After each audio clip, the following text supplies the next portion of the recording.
सत्ताधाऱ्यांनी गणित जमवलंय म्हणून त्यांना निवडणुकांची घाई लागलेली आहे। पण जर निवडणुका शांततेत घ्यायच्या असतील तर आधी मतदार याद्या साफ करा। मतदार याद्या साफ केल्याशिवाय निवडणुका होऊ देणार नाही असा थेट इशारा राज ठाकरेंनी दिलाय। मतदार याद्यांमधील घोळाबाबत निवडणूक आयोगाला प्रश्न केले, मात्र त्याची उत्तरं सत्ताधारी का देतायत? सत्ताधाऱ्यांना याचा राग का येतो असा खोचक सवाल राज ठाकरेंनी विचारला। तर तुम्हाला राग येतो याचाच अर्थ कुठेतरी पाणी मुरतंय असा हल्लाबोल सुद्धा राज ठाकरेंनी केला। खोट्या मतदार याद्यांवरून निवडणुका होणार असतील तर हा मतदारांचा अपमान आहे। मतदान करा अथवा करू नका, मॅच फिक्स झाली आहे। रिझल्ट आधीच ठरलाय। 232 आमदार निवडून आले तरी सन्नाटा होता। रिझल्ट पाहून मतदार तर अवाक झालेच, पण निवडून आलेलेही अवाक झाले असा जोरदार हल्लाबोल करत राज ठाकरेंनी सत्ताधाऱ्यांवर गंभीर आरोप केला। पालिका जिल्हा परिषद हातामध्ये आल्या तर त्यांच्यासाठी रानच मोकळं होईल। कुंपणं शेत खातंय असं म्हटल्यावर काय करणार असा सवाल राज ठाकरेंनी उपस्थित केला। तर एकदा जमीन हातातून गेली तर परत येणार नाही, त्यामुळे सतर्क रहा असं आवाहन राज ठाकरेंनी मतदारांना केलं। जवळपास 96 लाख खोटे मतदार महाराष्ट्राच्या यादीत भरलेत। प्रत्येक शहर आणि गावात खोटे मतदार यादीमध्ये भरलेले आहेत। कित्येक वर्षांपासून राज्यात मतदार यादीचा घोळ सुरू आहे असा गंभीर आरोप राज ठाकरेंनी केला। राज ठाकरेंनी निवडणुकांबाबत सूचक वक्तव्य केलंय। यावेळी आपण जेव्हा ठरवू तेव्हा निवडणूक लागेल असं वक्तव्य राज ठाकरेंनी केलं। राज ठाकरेंनी शिंदेंच्या शिवसेनेचा आणि अजित पवारांच्या राष्ट्रवादीचा गट म्हणून उल्लेख केला। तर पत्रकार परिषदेची माहिती देताना शिवसेना आणि राष्ट्रवादी असा उल्लेख केला। राज ठाकरेंनी सरकारवर केलेल्या टीकेवर जयकुमार गोरेंनी पलटवार केला। ज्यांनी आजपर्यंत कधीच मतदार याद्या बघितल्या नाही त्यांना कसं कळालं की त्यामध्ये घोळ आहे असा टोला गोरेंनी लगावला। राज ठाकरेंनी केलेल्या टीकेवर भाजपचे सुधीर मुनगंटीवार यांनी टोला लगावलाय। राज ठाकरे हे कुशल संघटक आहेत, मात्र त्यांच्या भूमिकेमध्ये सातत्य नसल्याचं मुनगंटीवार म्हणाले। राज ठाकरे देखील याद्या तपासू शकतात असा सल्ला त्यांनी दिला। मुंबईत 1 नोव्हेंबरला निवडणूक आयोगाविरोधात सर्वपक्षीय मोर्चा काढला जाणार आहे। या मोर्चात शरद पवार, राज ठाकरे, काँग्रेसचे ज्येष्ठ नेते सहभागी होणार असल्याचं संजय राऊतांनी सांगितलं। निवडणूक आयोगाच्या प्रमुखांशी चर्चा केल्यानंतर समाधानकारक उत्तर मिळालं नसल्याचं जयंत पाटलांनी म्हटलंय। निवडणूक आयोगानं चुका सुधारण्याची तयारी करायला हवी असंही ते म्हणाले। केवळ लोकांनाच नाही तर आमदारांना देखील माहिती आहे की निवडणुकीमध्ये मतदार कसे वाढले असं वक्तव्य मनसे नेते बाळा नांदगावकरांनी केलं। तर जिल्हाधिकारी कार्यालयाला मतदार याद्या तपासणीचे आदेश दिल्याचं त्यांनी सांगितलंय। मतदानाचा अधिकार हिरावून घेण्याचा प्रयत्न सुरू आहे असं वक्तव्य सचिन सावंतांनी केलं। राज्य निवडणूक आयोगानं विरोधी पक्षाला किंमत दिली नसल्याचा आरोप त्यांनी केला। महाराष्ट्रामध्ये मतचोरी झाल्याचा आरोप महादेव जानकरांनी केला। माझ्या स्वतःच्या अक्कलकोट इथल्या उमेदवाराला स्वतःच्या गावात 0 मतदान झालं असल्याचं ते म्हणाले। येणाऱ्या निवडणुकीमध्ये समोर पराभव दिसत असल्याचं प्रवीण दरेकरांनी म्हटलंय। पराभव दिसत असल्यानंच विरोधक रडीचा डाव खेळतायत असं दरेकर म्हणाले। राज ठाकरे ठरवतील तोच मुंबई आणि ठाण्याचा महापौर असेल आणि महापौर मराठीच असेल। मनसेच्या मेळाव्यात संदीप देशपांडेंनी हे वक्तव्य केलंय। नागपुरात महाज्योतीच्या नवीन प्रशासकीय इमारत आणि प्रशिक्षण केंद्राचं मुख्यमंत्र्यांच्या हस्ते भूमिपूजन करण्यात आलं। कोणत्याही समाजावर अन्याय करणारे निर्णय घेतले नाहीत, ओबीसींवर अन्याय केलेला नाही असं मुख्यमंत्री यावेळी म्हणाले। ओबीसींचे खरे कैवारी हे देवेंद्र फडणवीस असल्याचं मंत्री चंद्रशेखर बावनकुळेंनी म्हटलंय। राजकारण करणाऱ्यांनी खोटं राजकारण करू नका, आंदोलन करणाऱ्यांना ओबीसी समाजात गैरसमज पसरवू नका असा सल्ला मोर्चा काढणाऱ्यांना बावनकुळेंनी दिला।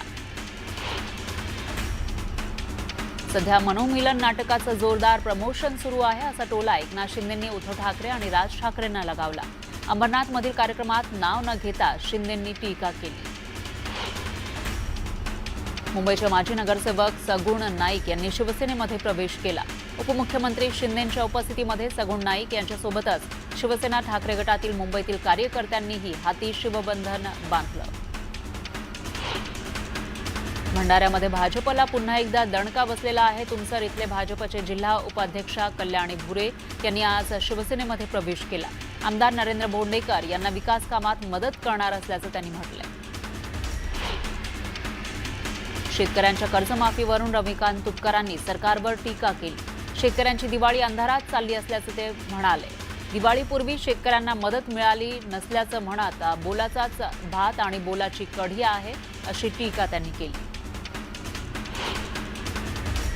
कोणाला खुमखुमी असेल तर आपला धनुष्यबाण कसा चालतो हे दाखवून देऊ, शिवसेनेचे नेते उदय सामंत यांनी हे वक्तव्य केलं.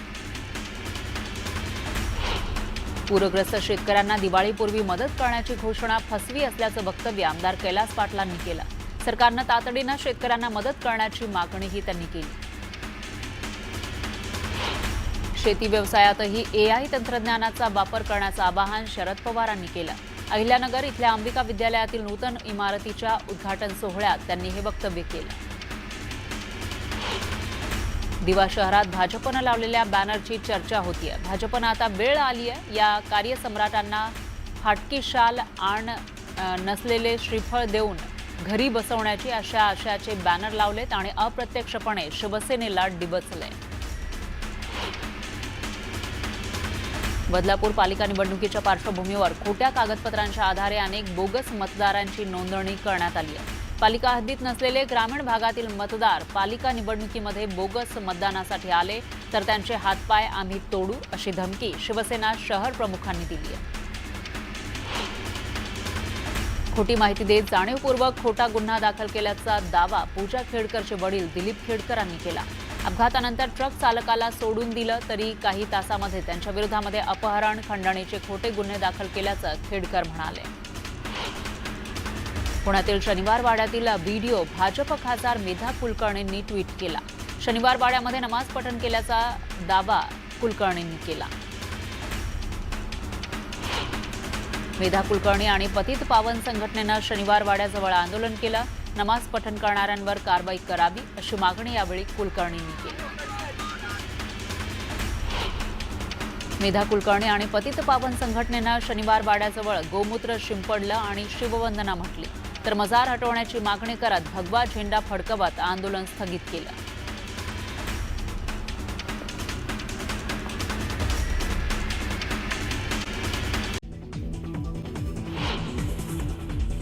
आता मनोमिलनाच्या नाटकाचं जोरदार प्रमोशन सुरू आहे.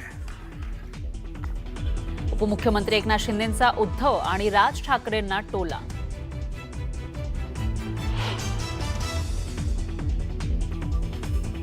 निवडणूक आयोगाविरोधात विरोधक आता रस्त्यावर उतरणार. 1 नोव्हेंबरला मुंबईमध्ये मोर्चाची घोषणा. मतदार यादीतील घोळाविरोधात पुकारणार यलकार. मतदार यादी पूर्णपणे स्वच्छ होत नाही.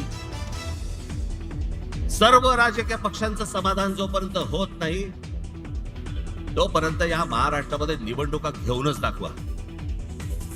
आगामी स्थानिक स्वराज्य संस्था निवडणुकीच्या पार्श्वभूमीवर राज ठाकरेंचा राज्य निवडणूक आयोगाला इशारा.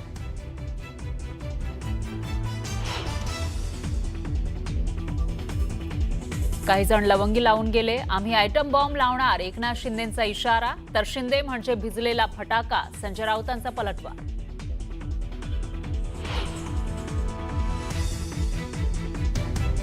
पुण्याच्या शनिवार वाड्यामध्ये नमाज पठणाचा आरोप. खासदार मेधा कुलकर्णींचा हिंदू संघटना आक्रमक. गोमूत्र शिंपडत जागेचं शुद्धीकरण करत फडकावला भगवा.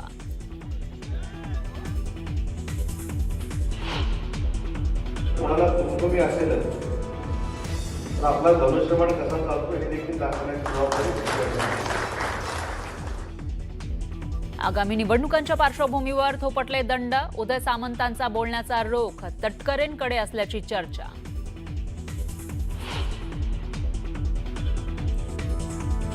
तीन कोटींची ती डिफेंडर कार आमदार गायकवाड यांची नाही तर माझी. बुलढाण्यातील उद्योजक निलेश ढवळेंकडून खुलासा.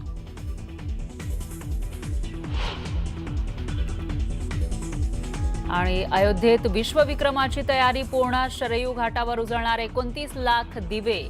आकर्षक ड्रोन शोनं डोळे दिपले.